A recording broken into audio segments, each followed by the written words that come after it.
मैं यूरोप की एक साधारण लड़की हूँ। मुझे यात्रा करना और नए संसार देखना अच्छा लगता है। इस बार मेरी राह मुझे फिर से भारत ले आई है, जहाँ हर कदम एक नया अनुभव है। लेकिन ये सफ़र खास है। मैं वाराणसी जा रही हूँ, मृत्यु और पुनर्जन्म का शहर। गंगा किनारे है अघोरियों का आश्रम, भयानक, रहस्यमय और खींच लेने वाला। मुझे वहाँ आश्रम के महंत ने बुलाया। उन्होंने कहा कि उन्हें मुझ में पिछले जन्मों का पुराना दोस्त दिखा। गुरुजी ने कहा कि अब समय है मेरी शक्ति जगाने और मुझे अघोर का भोला ज्ञान दिलाने का।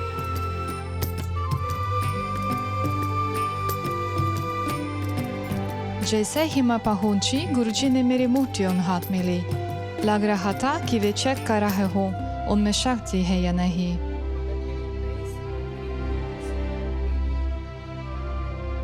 गुरुदेव संतुष्ट हुए। उन्होंने कहा कि उनमें सचमुच जीवन है। गुरुजी सलाह दी कि पूजा कैसे करनी है ताकि मुट्ठी उनमें शक्ति बनी रहे।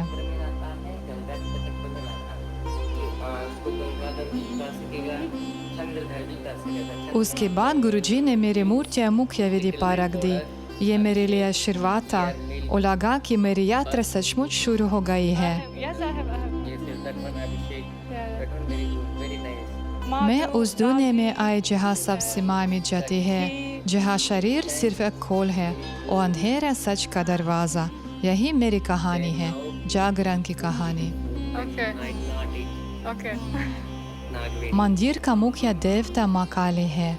उनकी दोनों तरफ 10 महाविद्याएं हैं, 5 इधर और 5 उधर। वे माँ काली से अलग नहीं है। हर देवी उनकी शक्ति का हिस्सा है।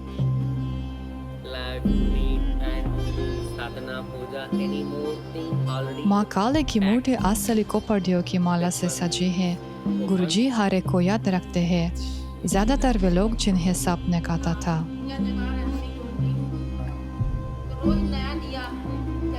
गुरुदेव ने मुझे नया नाम दिया, नागविनी। उन्होंने कहा कि यज्ञ के दौरान माँ ने खुद मुझे नाम दिया। गुरुजी ने समझाया कि पिछले जन्म में मैं नाग थी, सांप, और वो शक्ति अब ही मेरे अंदर है। तंत्र में नागविनी नाम शक्ति के स्त्री रूप को दिखाता है। ये नाग शक्तियों और जागृत कुंडलिनी से जुड़ा है।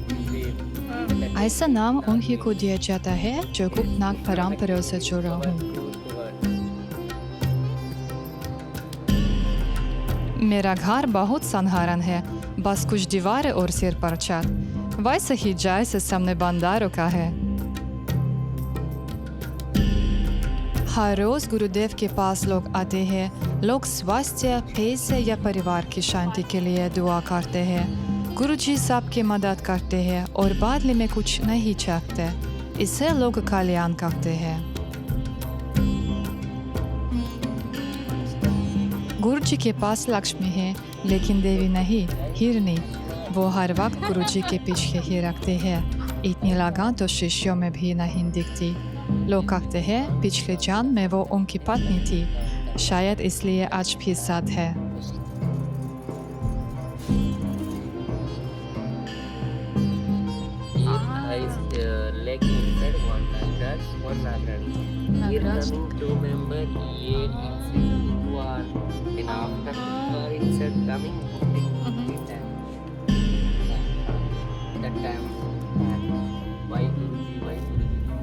मैं गुरुदेव के लिए गिफ्ट लाए, काले और शिव की तस्वीर वाली टी-शर्ट्स। गुरुदेव मुस्कुराए, लेकिन उनके शिष्य थोड़े हैरान और संकोच में लगे।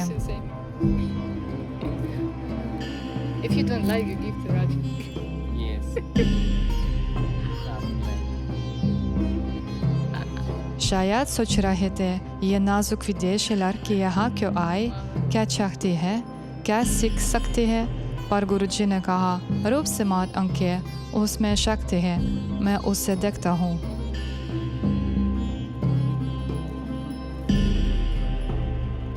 गुरुजी ने मुझे एक और औरत के साथ रसोई में भेजा, मसाला चाय बनाने। आश्रम में हर खाना और पेय पहले माता को अर्पित होता है, यज्ञ कुंड में। जब हम चाय बना रहे थे, हम मजाक कर रहे थे और ज़ोर से बात नहीं कर रहे थे। लेकिन बाद में गुरुजी ने हमें सख्त टिप्पणी की। उन्होंने कहा, न हमें सुनाई देना चाहिए, न दिखाई देना चाहिए। आश्रम में सादगी ज़रूरी है। सिर ढका होना चाहिए। मर्दों के पास न बैठो, न बात करो। जब गुरु और शिष्य धूम्रपान करे, मुंह फैलो। तब मुझे समझ आया, मैं फंस गई। ये कोई मीठी कहानी नहीं थी। यहाँ सख्त नियम है, कोई छूट नहीं।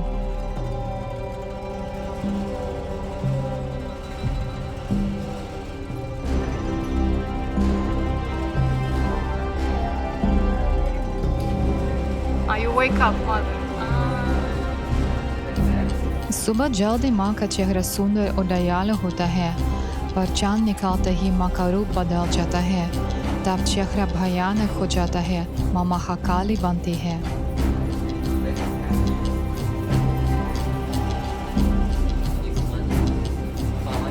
गुरुजी शुद्धि का अनुष्ठान पावन पवित्रम करते हैं। ये ओम श्री मंत्र उपरांत ऊर्जा से नकारात्मकता दूर करने के लिए किया जाता है। Vayu.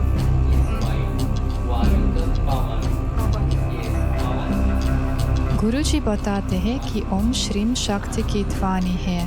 पावन मतलब सांस या प्राण, पवित्र मतलब शुद्धि।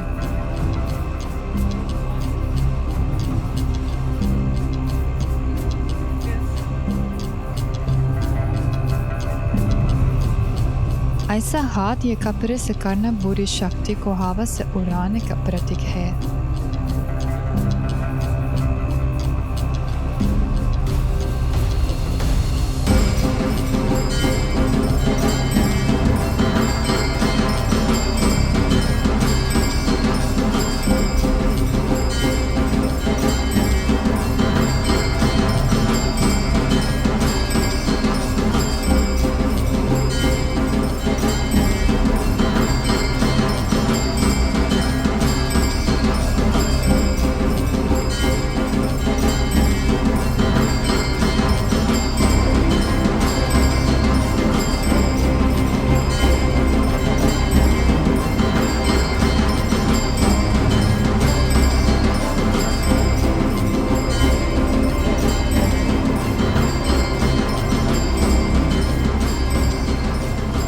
इस बार अमावस्या नए चांद सोमवार को पड़ा। ऐसे दिन को काली रात कहते हैं। चांद सूरज से मिलकर आसमान से गायब हो जाता है। गुरुजी ने कहा कि ऐसे दिनों में काली की शक्ति बहुत बढ़ जाती है। इसी दिन आश्रम में विशेष पूजा हुई, भैंस के बाले के साथ। अखोर में भैंस सिर्फ जानवर नहीं है, ये असुरिक प्रकृति का रूप है। यह अज्ञान, क्रोध, पशुछाय, अहंकार, आलस और जड़ता का प्रतीक है। योग में इसे तामस कहा जाता है। भैंस की बलि हिंसा नहीं है, यह अंदर की साधना है। भैंस को मारना मतलब अपने अंदर की कमजोरी को काटना, डर को जीतना, अहंकार तोड़ना और वासना से ऊपर उठना।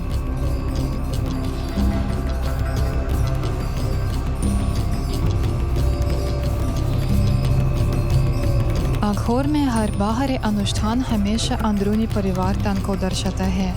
रक्त प्राण है, वो ऊर्जा जो जानकारी और हमारा संकल्प लेकर चलती है।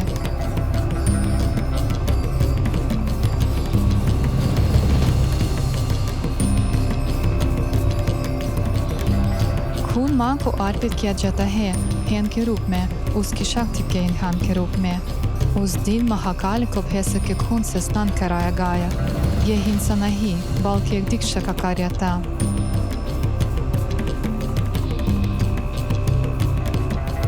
आश्रम में नियम बहुत सख्त है। यह सेवा 24 घंटे चलती है। खाना दिन में एक बार, कभी कभी 2 बार मिलता है। औरतें यहाँ छोटे बच्चों के साथ भी आती है, पर उनके लिए कमरे और शौचालय नहीं है। वे खुले आसमान के नीचे छताई पर सोती है, बारिश में गौशाला में छुपती है। आज सब कुछ रात 3 बजे ही शुरू हो गया। लोग अभी श्मशान से लौटे थे, सब थके हुए। मुझे लगा अब सुने देंगे, पर नहीं। अमावस्या एक खास रात होती है। गुरुदेव ने माँ से हथियार, कापरे और बाल उतारना शुरू किए और उन्होंने कहा कि अब सब देवी देवताओं का महाभिषेक होगा।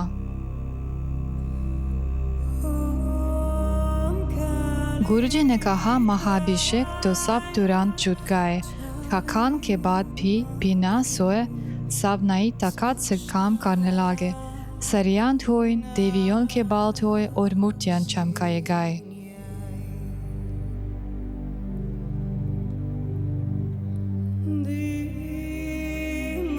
गुरुजी ने पूरा दिन काम किया, फिर भी जोश से कपड़े धो रहे हैं। मैंने पूछा, आपको ताकत कहाँ से मिलती है? उन्होंने हंसकर कहा, माँ सेवा के लिए शक्ति देती है। इससे बहस नहीं की जा सकती। मैंने अपनी आंखों से देखा, गुरुजी सुबह से सुबह तक काम करते हैं बिना आराम। गुरुजी के लिए माँ की सेवा सबसे पहले है।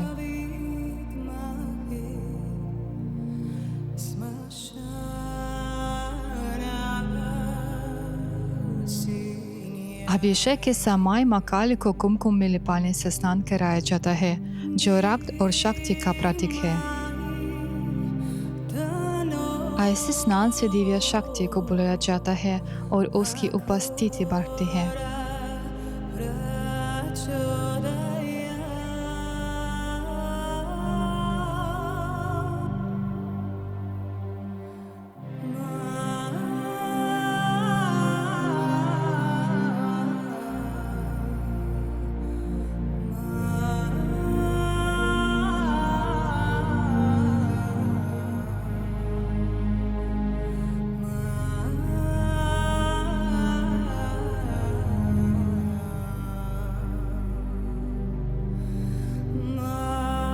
गुरुजी बड़े प्यार से अपने गुरु को याद करते हैं। वे कहते हैं कि उन्हीं के वजह से आज वे ऐसे बने हैं। गुरु के बिना आध्यात्मिक रास्ता संभव नहीं है। सिर्फ गुरु वही दिखा सकते हैं जो दिमाग से समझ में नहीं आता। गुरुजी ने कहानी सुनाई। जब वे 14 साल के थे तो 4 साल अपने गुरु के साथ जंगल में रहे। एक दिन वे जंगल में जा रहे थे और वहां मरी हुई गाय दिखी। उनके गुरु ने अचानक कहा, खलो, पेट से शुरू करो। स्वामी जी चंकर बोले, गुरुजी, क्या आप मजाक कर रहे हैं? मरी हुई गाय कैसे खा सकता हूँ? गुरुदेव शांति से बोले, तुम अभी छोटे बच्चे हो, कुछ नहीं समझते, बस आंखें बंद करो। स्वामी जी ने आंखें बंद कर ली। उनके गुरु ने मंत्र पढ़ने शुरू किए। जब स्वामी जी ने आंखें खोली तो वे चक गए। गाय का पेट लाल कपड़े से ढका था। उस कपड़े पर दूध, फल और घी की थालियां रखी थी। स्वामी जी ने हैरानी से पूछा, गुरुजी, ये सब कहाँ से आया? गुरुजी ने बस इतना कहा, खा लो जितना चाहो, लेकिन साथ में कुछ मत लेना। दोनों ने खाया। फिर गुरुजी ने कहा, फिर से आंखें बंद करो। स्वामी जी ने जब आंखें खोली तो गाय के उस हिस्से का नामो निशान नहीं था। ना पेट, ना अंदरूनी अंग, सब गायब था। स्वामी जी हिल गए। उन्होंने समझा कि उनने गाय के शरीर का हिस्सा खाया है।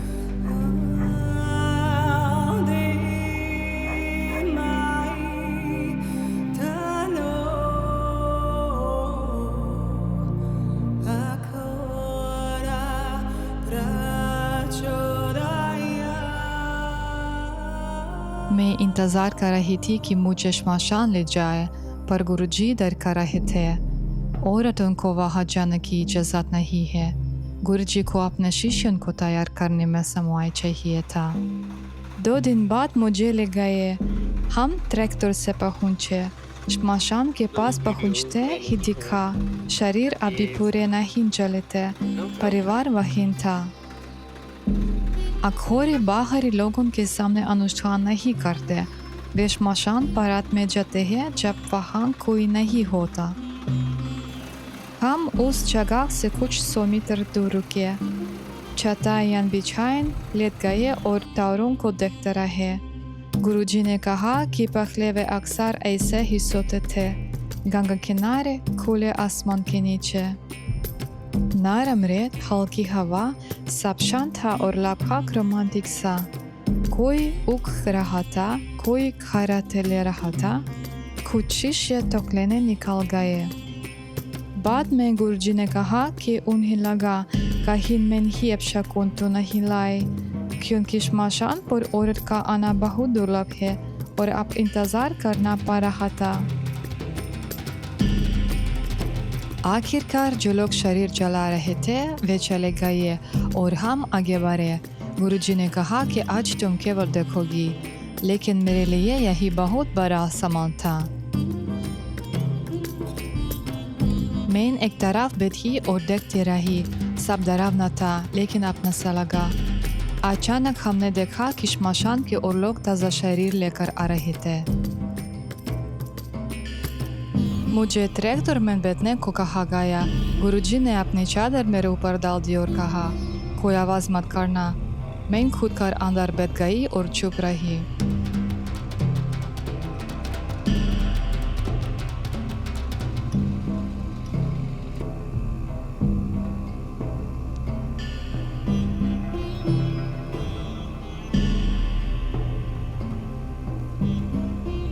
अघोरा तंत्र का सबसे प्राचीन रूप है और यही ये अपनी पूरी शक्ति के साथ जीवित है, वामाचार के रूप में। वामाचार ये तब है जब तुम भीड़ के पीछे नहीं चलते, बल्कि सीधे वहाँ जाते हो जहाँ माँ जाने से मना करते हैं, श्मशान, तांत्रिकों के पास, देवी के पास और अपने असली रूप तक। ये वो मार्ग है जहाँ माँ काली तुम्हारे अहंकार का रक्त पीकर मुस्कुराते हैं, जहाँ शिव तुम्हारे दर पर नृत्य करते हैं। यहाँ तुम वही प्रकाश पाना सीखते हो जो वर्षों तक अपनी बुरी कर्म मानते रहे। यहाँ अंधकार में पूरे डुबकी लगाई जाती है। जिससे तुम डरते हो वो सब तुम्हारे हाथों पर रख दिया जाता है। रक्त, अवशेष, डर और तुम्हारे अहंकार की टुकड़े। श्मशान में गुरुदेव ने मेरी जांघों पर अजले शव का कपड़ा बांधा सुरक्षा के लिए। फिर कहा, उस पर बचे फूलों से माला बना लो, देवी के लिए।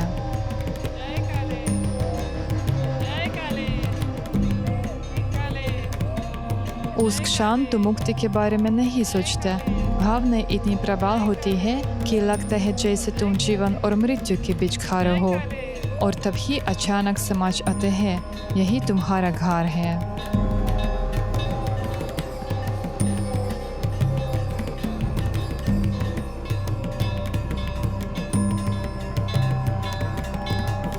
महाप्रसाद का अर्थ है महान अर्पण। ये वो सब है जो दिव्य को अर्पित कर फिर शक्ति के रूप में स्वीकार किया गया। पर अखोर में यह केवल भोजन नहीं जैसे कि साधारण मंदिरों में होता है। यहाँ शुद्ध या अशुद्ध कुछ नहीं, यहाँ सब शक्ति है, सब माँ है। अखोर में महाप्रसाद, राग, मदिरा और अवशेष है, वो सब जो देवी को अर्पित किया गया, और जो देवी को अर्पित है वही पवित्र है।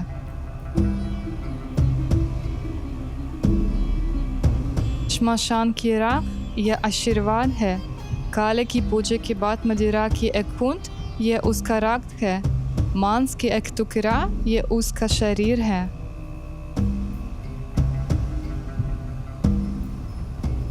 वैष्णव धर्म में तुम भोजन शुद्ध हाथों से ग्रहण करते हो, अघोर में शुद्ध स्वीकृति से।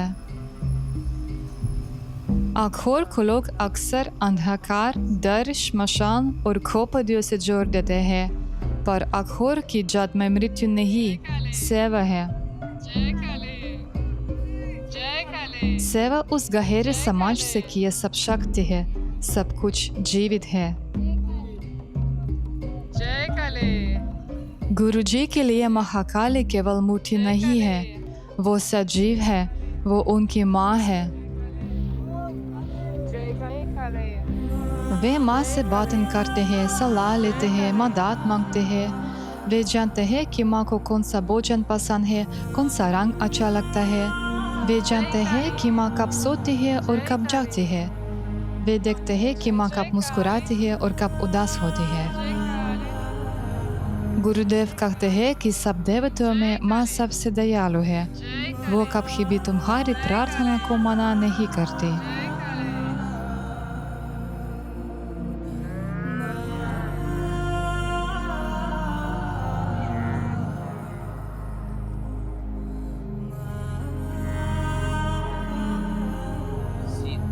कुछ दिनों बाद मेरी शिक्षा शुरू हुई। गुरुजी ने कहा कि वो मुझे शक्ति प्राप्ति के लिए मंत्र देंगे। रात को वो मेरे पास आए, कॉपियाँ और अपने गुरु की प्राचीन किताब लेकर। उनमें कामाक्षी देवी के अद्वितीय और दुर्लभ मंत्रों की एक पुस्तक थी। वो पुस्तक समय के कारण लगभग बिखर गई थी। How to clean उसकी कहानी रहस्यमय है। कुछ साल पहले कामाख्या मंदिर में एक अजनबी ने यह पुस्तक गुरुदेव को दी। उसे आदेश था कि पुस्तक को खोलना नहीं है, बल्कि इसे एक महामुनि को देना है। और उसने तुरंत गुरुदेव में उस महामुनि को पहचान लिया। वो किताब पुरानी हिंदी में लिखी थी और गुरुदेव को सिर्फ कन्नड़ आती थी, तो उन्होंने माँ से दुआ मांगी। अचानक उनके सामने एक सुंदर लड़की खड़ी थी। भीतर से आवाज आई, ये माँ कामाख्या है। 7. माँ ने पुस्तक से उसके सिर को उछूकर आशीर्वाद दिया और मंत्र अपने आप उसके भीतर गूंजने लगे।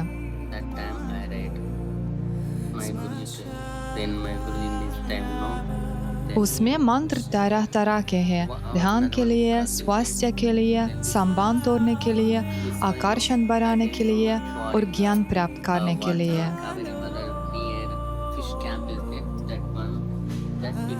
शिष्य उनसे यह पुस्तक मांगते हैं, लेकिन माँ किसी को इसे देने नहीं देती।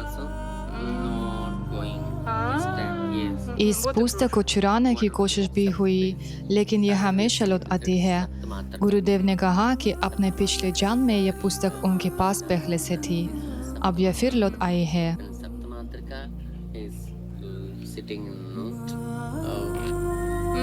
Truth. उस रात मेरा दीक्षा संस्कार शुरू हुआ। मैं मंत्र लिख रही थी, उन्हें 21 दिन लगातार पढ़ना था। हर रात यज्ञ, हर दिन पूजा, यह शक्ति कलाया था और ये तो बस शुरुआत थी।